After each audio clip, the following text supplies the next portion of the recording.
Party. The Nonviolent Radical Party is deeply concerned about the systematic violation of freedom of opinion and expression in Iran and China.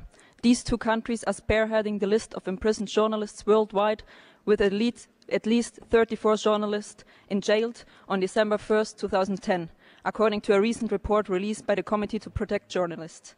In addition, Reporters Without Borders considers them world's top violators of internet freedom, highlighting that China's Great Firewall is the world's most consummate censorship system.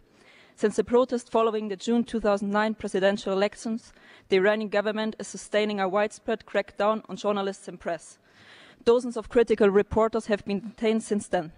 Many of them were sentenced to harsh prison terms to up to 10 years on charges like propagating against the regime, while the only thing they did was carrying out their work. When it comes to China, the scenario is frighteningly similar.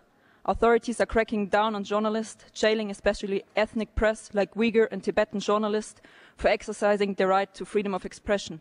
Persecutory measures of Uyghurs' freedom of speech have significantly increased since the tragic July 2009 events in Urumqi, converting 2010 in an especially black year for Uyghur media workers.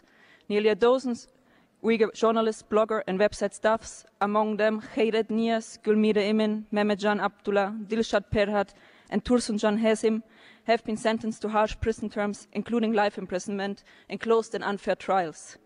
Most of them were convicted on charges of endangering state security, charges that are regularly and arbitrarily misused by Chinese authorities to silence peaceful Uyghur dissent. Also, Chinese government censorship and misrepresentation of recent events, such as the well-deserved Nobel Peace Prize for Liu Xiaobo or the revolt in Egypt, clearly show that press freedom is not a freedom Chinese citizens enjoy. Violating clearly Article 35 of its own constitution, which theoretically guarantees free speech and media freedom. We call on the Human Rights Council to strongly support and defend an end of the systematic persecution of freedom of expression both in Iran and China. In addition, the Human Rights Council must urge their governments to